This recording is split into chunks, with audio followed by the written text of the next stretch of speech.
All right, hi everyone. I'm here with the talented Andy Grammer. Thank you so much for joining us. Good to be here. How you doing? I'm doing great. How are you feeling? Feeling good. Good. Okay. So I saw on Instagram yesterday. Yep.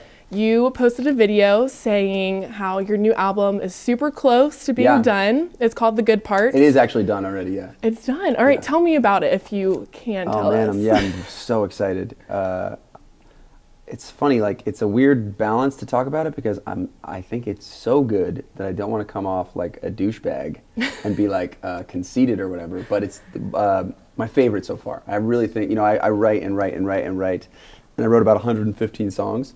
So there's 13 on there, and any of them that made it on are ones that are like super dear to my heart. So I'm very, very excited. The album's called The Good Parts. And why is it called The Good Parts? There's a song I'll probably play tonight. And the hook is like, tell me your story, but don't leave the good parts out.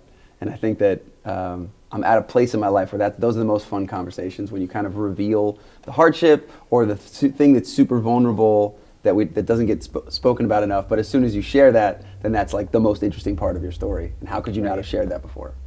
That's awesome. Can you share a good part about your story with me right now? Oh my gosh. Well, a good part. Oh my gosh, you're putting me on the spot right now. Yeah. Well, obviously a good part right now is being here with you because honestly it's a great opportunity and I'm so thankful that you decided to join me. Yeah, totally. So obviously that's a good part. But how are these 13 songs different than your past albums? Because you're known for being such a happy, positive guy. Sure. So are there any things that's going to surprise the fans? Yeah, I think, I just tried to be, I think it's like a nonstop journey to try and be more and more vulnerable and peel back the layers of what's just kind of normal. There's I had a daughter, so there's a couple songs to my daughter. The first song on the album is called Smoke Clears, which is the new single, and that is kind of about me. I actually fainted in the shower in Ireland. I've just been working so hard that I literally, like, out of exhaustion, just passed out and like chipped my tooth. And it's like kind of funny, but it was super messed up. And my wife was totally freaked out. And we spent the whole vacation in a hospital in Dublin. And so that was like an intense moment to get through with my wife. And so there's a song that's about that isn't necessarily like super upbeat. There's just like a bunch of, I think hopefully you get better and better at doing what you love. And for me, that's getting things that we all go through in life and taking them from inside me to try and get them to everybody else. And as a songwriter, in the beginning you do that, and by the time you get it out, it doesn't feel anything or sound anything like it was when it was inside you. Right. And I would say on this album, it's all 13 of these sound significantly closer to what I was hoping. Like less is lost in translation as the more that you do it. Yeah. That's awesome, because I feel like as an artist you want to change up your style a little bit to keep fans on the edge, wanting to know like different styles of your music. Yeah. But changing the subject. Okay. But you started at the 3rd Street Promenade in Santa Monica, California. So could you paint me a picture of what your typical day would be like? Sure. Okay, so you wake up super early because it's all first come, first serve, and the good spots get run out quick. So the good spot in front of McDonald's at 12 p.m. usually is claimed by like 9 a.m. So I lived in West Hollywood, and to get down to the beach, usually it's like wake up around like 6:30, pack all the stuff into your cart and into my mom's minivan that I was borrowing, and drive over and then park in a parking structure, and the cart wouldn't fit into the elevator, so you had to walk it all the way down and all the way out, and then just like sit on the street and put together your CDs from about 8 a.m. to 11:30. And then at 12, I would put all my stuff up and play for 2 hours, and then you have to move every 2 hours. It was like a whole thing out there. It was a super hustle, really? But it was really fun. Oh my gosh, that's crazy. Yeah. I've been to the 3rd Street Promenade. Yeah. Everyone, yes. Oh, cool. There's so many different performers out Yeah, it's there, a lot and of they will craziness. do anything for your money. It's true. But like, what kept you motivated? I mean, days probably were hard on some of the days. What kept you motivated, and what keeps you motivated now? It's just like a lot of it comes down to what you think your purpose is. And if you're doing your purpose, it doesn't matter whether it's for an arena of people or whether it's for a college show, or like if it was just the three of you and I had my guitar, I would be trying to connect to you right now and like make you feel the thing that when music does it right, it like the hair stands up on your arm. You're like, oh shit, I'm like a part of something. And so you can get that on the street, and that's what keeps you inspired. Is when you do feel that in a random moment with someone who didn't expect to feel it. That's like it keeps it up. It's cool. And what would you say is your best story or like funny story when you're out on the streets being a street performer? Do you have like one that sticks out to you? Yeah, so the street performing for me was very much like development and kind of,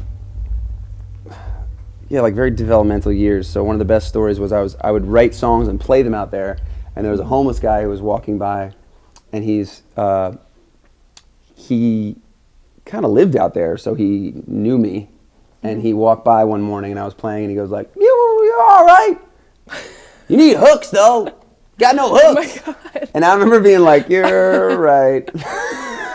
That's hard to hear, but that's true. And I really remember going home and being like, man, I need hooks, says the world.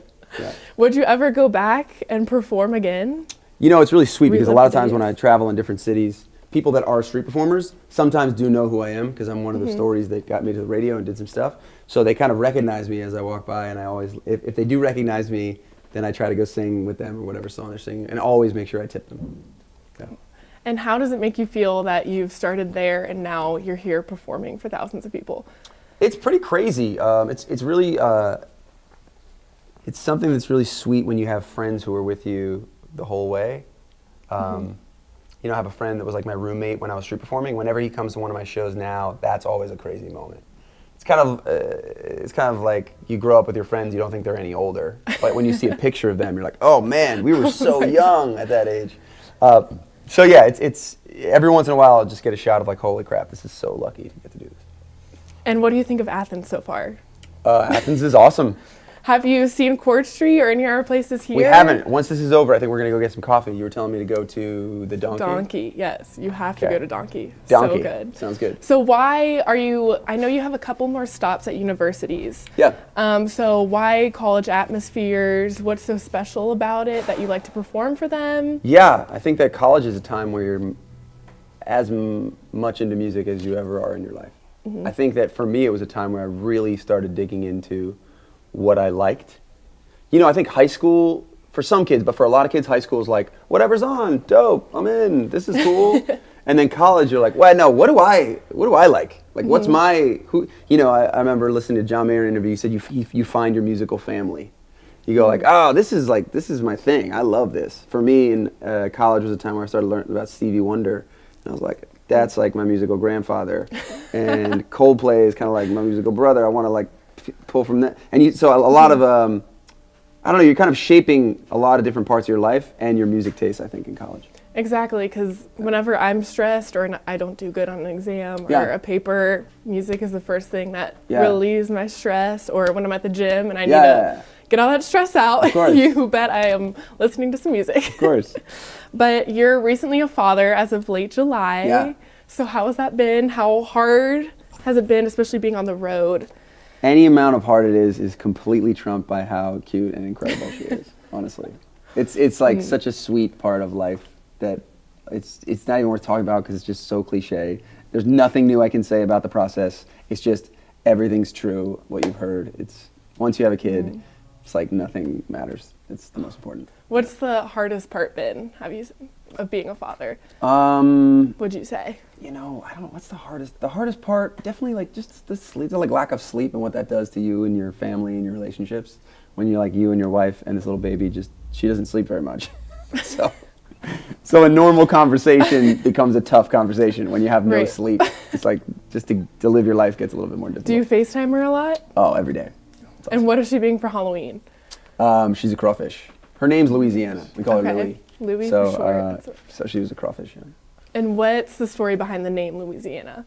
It's I freaking love Louisiana. Have you ever been to Louisiana? I have not. So New Orleans and Lafayette. There's like a thing down there. I'm not from there, but Asia's my wife's family is from there, and her mother, who's one of my favorite people, is from there. And they do. What would you say you guys do better than normal here? Oh, I don't know if I can say this. What do you got? I don't know, I would say... Your like Halloween parade is I would like say like craziest, our right? partying. Your partying, or whatever. Your Halloween is like the craziest Halloween, apparently you said, right? It's like very record numbers and yeah. everything. I go to different cities pretty much every day. I'm in a different city, and I kind of study like, oh, what do you guys do better here? You do things better here. For me, you're one of the best live music crowds. I don't know if you know it because maybe you haven't traveled a ton, but like people that show up and are down to just throw down and get it. There's a culture in Ohio of like, we come to shows and we throw down, which is not everywhere. I didn't even know If you're that. in Los Angeles or Nashville, that's not the culture. The culture is to show up and be like, I think I might be able to do that better than you.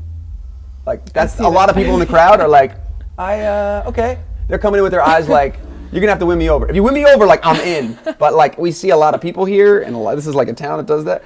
Ohio's just like, we're here. This is the shit, and we're psyched. Like that's really refreshing and nice. But what I would say is that of all the places I've been, Louisiana has the most joy of anywhere that I've been. So that's the story. So I was behind. like, I want my daughter to have the most joy. That's the idea. Yeah, super cool. So touching. Yeah, she's sweet. Oh my gosh, is she ever gonna come like with you to a show? Oh, totally, yeah. We're working it out. I think I'm doing the Macy's Day Parade, and so she's gonna fly for the first time. So are we. The marching band is actually gonna be there. Awesome. Yes. Might see a little girl who's been forced into a turkey costume. Oh my God. Yeah, we'll see. It's possible. Now, when fans are at your shows, what is one impact that you want them to have? Like, what lasting impact do you want to have on your fans? I think that we just, as humans, love art to mirror what's happening in life.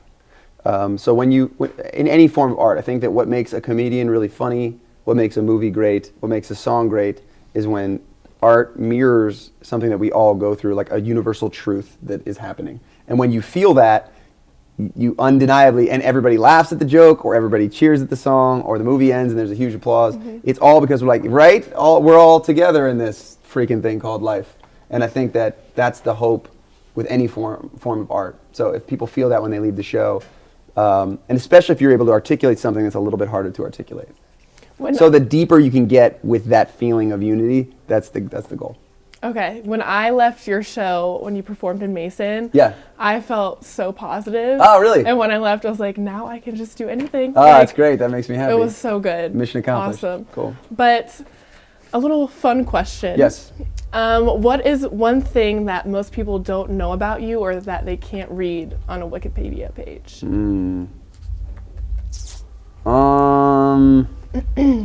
Any what can special they not talents? Read? Oh, man, I've said so many things. Besides beatboxing, trumpet. I know, right? Beatboxing, trumpet. Singing, dancing. I'm trying to think. What else is there to give up? There's got to be something. I don't know. My favorite thing, like I don't consider myself like super wasteful or like someone who like balls out that much with money, but like I go in on seafood. Really? At any point, if there's like a seafood tower and it's like the most obnoxiously expensive one in any situation, I get it. It's my favorite. Wow. What's your go-to?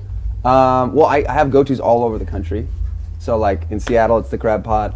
In Louisiana, it's the crazy lobster. It's legal seafood in Boston. Like I go in. That's my favorite. We don't have any seafood no places seafood here, it's okay. so I'm sorry. We got donkey here, which is gonna be great. Yeah. It will be great. Is there anything that I didn't mention that you want to talk about or share? I don't think so. I think I would hope that if you've liked what I've done so far at all, please check out this album. It's my favorite so far. Good parts is coming soon. So the album goes down like that's the whole idea. The whole idea of the album is like each song is me coming at another piece of my insides that I think is vulnerable that I haven't shared yet. Literally that's the track listing. So the first song is Smoke Clears. There's one about my daughter called Always, which is like such a sweet lyric because if you sing it straight across to your wife, like you and me will be always. That's like a normal lyric, but if you sing it down to your little girl, it gets like super cool. Basically that's the idea is like check out the album and it's as vulnerable as I get. How did you go from 115 songs to 13 songs? I think going back to what I said before, it's you write it and then over time you see whether it has that universal thing about life. And if it doesn't, then it gets kicked to the curb, even if it sounds great. Is that a hard process to do? Yeah, super hard. That's what I would figure. There's no way from 115 to 13. Yeah. That's crazy. It's pretty gnarly. It's like, I don't know, you get kind of callous towards being too connected to anything unless it makes people feel a certain way. So sometimes it doesn't matter like how much you like something when you play it for other people and they don't feel it. That goes back to the lost in translation thing. And then sometimes you're like, I don't think this is connecting, and then you play for people like, that one gets me. You're like, okay, cool, that's the one. And how do you like know when someone's connecting with that song? It's not hard to tell at all. Very easy to tell. Unfortunately, it's almost like a bummer that it's that easy to tell. Because there's very little, yeah, like if I played you something right now, I'm very aware of you going like, oh my God, I like that. Or being like, God, wait, where can I get that? Can you send that to me? Like, I need that. The texts that come in after you show your friends music, those are the ones that really count. Because everybody's going to say they like your music. Yeah. Great. All right, thank you, Andy, so much for this opportunity. Awesome. And back to you guys. Sweet.